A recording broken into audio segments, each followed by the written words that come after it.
Now, I love gardening, I always have, and for me, gardening is it's always been a long-term thing, a long-term plan. You make compost, it takes a year before you can use it. You know, it's you want to grow lupins. You know, for the first year they won't flower. They only flower in the second year. It's a long-term plan that you've got to have in your head. And when we moved here and instantly didn't want to be here, that was it. We didn't bother. We didn't want a garden. You know, we'd set up a garden in Staffordshire, had to leave it. Went to Aberdeenshire, set up a garden, had to leave it. Come here, we know we don't want to be here, so why do it? Well, after 2 years of feeling depressed, I thought, you know what, I'm going to do it just because it makes me feel good. And in taking that step and just starting digging out an area for a veggie patch, instantly I started to feel better. Instantly I started to see things in a more positive light. And, you know, there's obviously physical exercise is good for the body, but also for the mind. You know, endorphins, they lift you up. And so I just thought it was a perspective change. Instead of seeing gardening as a long-term thing, I saw it as a short-term thing. I don't care if I'm going to leave here in a week's time, a month's time, you know, a year's time, whatever it is. I'm doing this for the moment. It's like that old saying, plan as if you're going to live forever, but live every day as if it's your last. I think that's a variation of a quote from Gandhi. And it basically means that, sure, think about what you want to do in the future, but enjoy the present moment. And that's what I started doing. And so I found an area of our paddock that was completely overgrown with nettles, and just spent the best part of 2 weeks getting it down to workable soil. And you know, there's two approaches to gardening the way I see it. There's Geoffrey Hamilton, the old school organic gardener, where you dig the earth, you basically dig out a trench, fill it with compost or manure, backfill it, and then do your planting. At the end of the season, sprinkle compost on the top to feed the soil.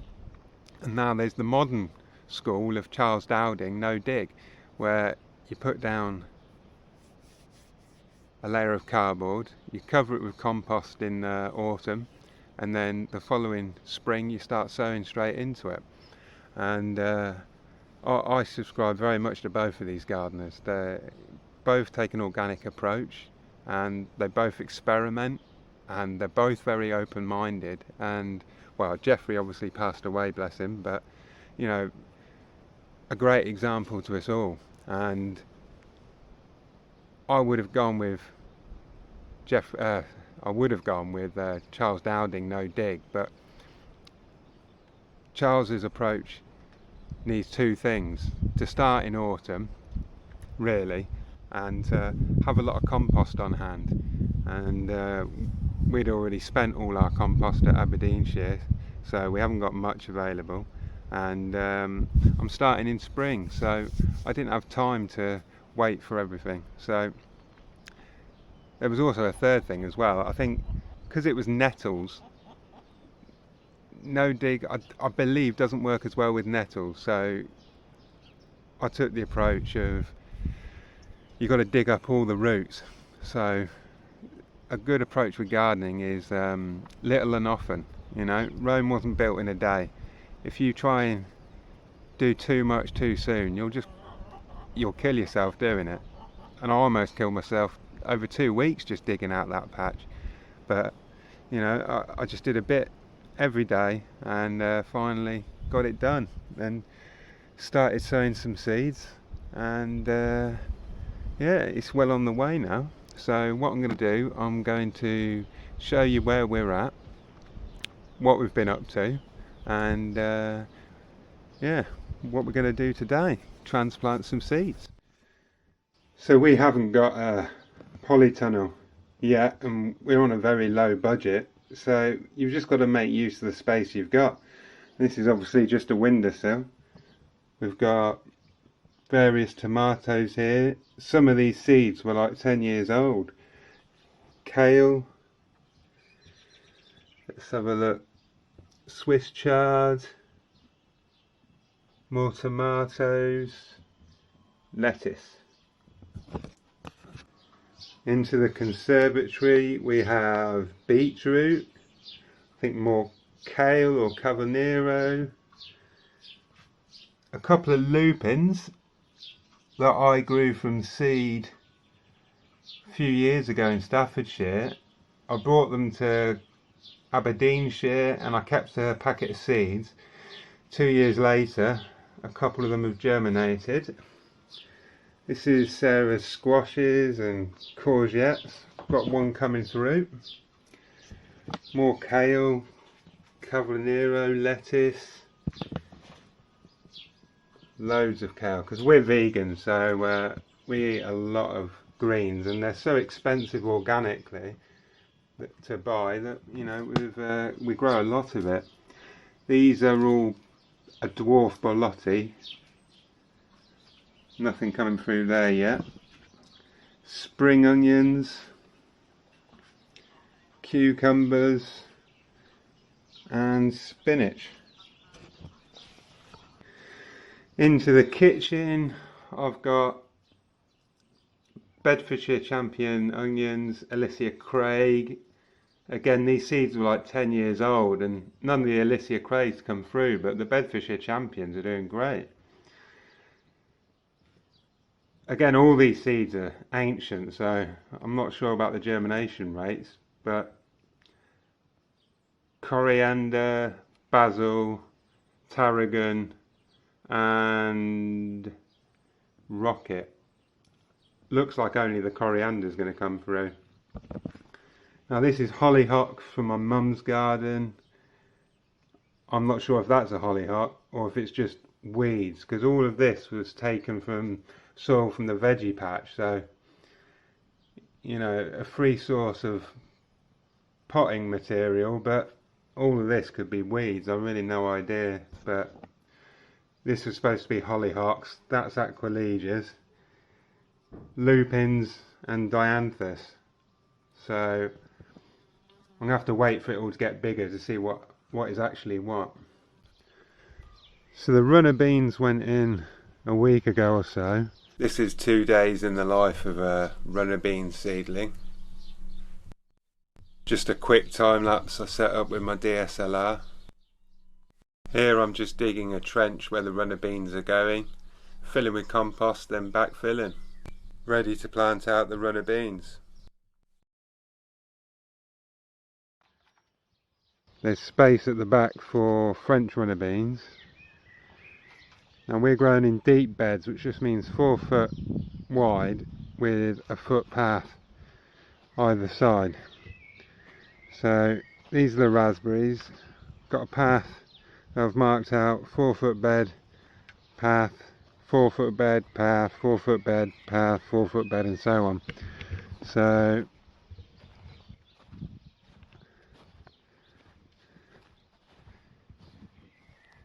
here we've got potatoes planted. Here I'm just digging 2 trenches for the potatoes, filling with compost, backfilling, then planting them out. Rhubarb to go in with a bit of space at the back. Nothing here yet. Onions in this bed.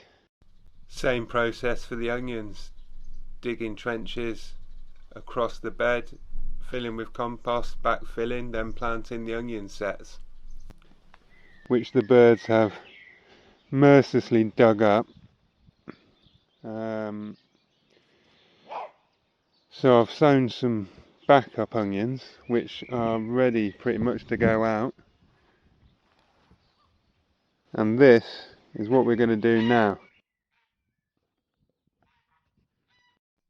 So here Sarah's planting out the spring onions and I'm on the dwarf borlotti beans.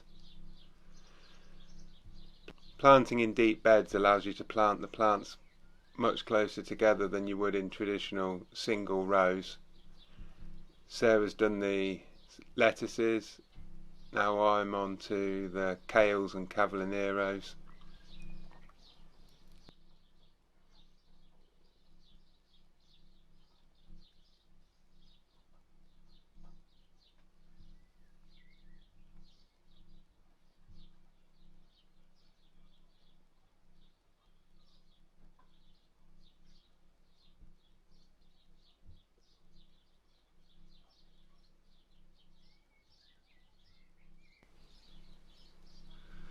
Now I've started having a go at the planting out the beetroots,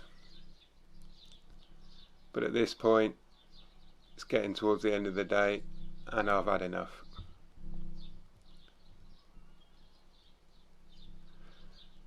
So now we're just going to net it so the birds don't dig it all up.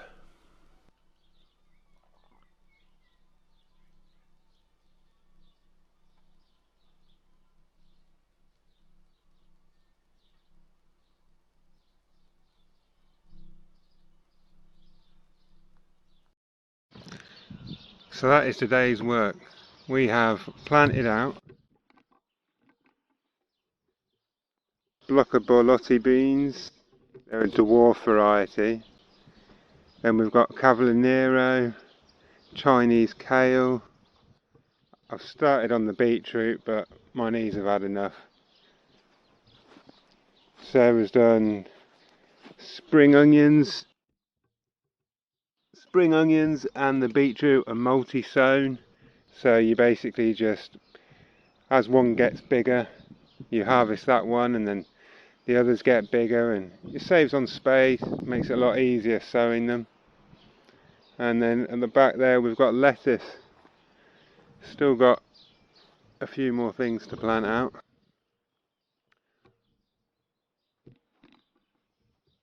But that is it for today. Oh, and obviously the netting, because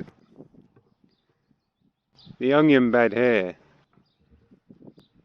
I dug trenches, filled it with compost, backfilled it, planted the onion sets, and I did about half of them, maybe about 30 onions. Came out the next day, the pigeons had probably about half of them, so I'm glad I didn't finish it. So now we've got some netting that will hopefully keep the birds off, and the chooks, although the chooks have been quite good to be fair. It's not pretty, but it'll do the job for now. We've still got more planting to do in here and more planting at the back there, so as it's set up we can just lift it up and put it to the back and carry on. But yeah, hope you enjoyed the start of our veggie patch, and hope it encourages you to start your own, because it's great for your mental health. It really is. Just getting outside, seeing things grow from seed, even buying young plants, getting them growing, you know, it's a great sense of accomplishment. And then you also get great organic produce at the end of the day, if you grow organically, which you should. Alright, cheers, like, subscribe, thanks a lot.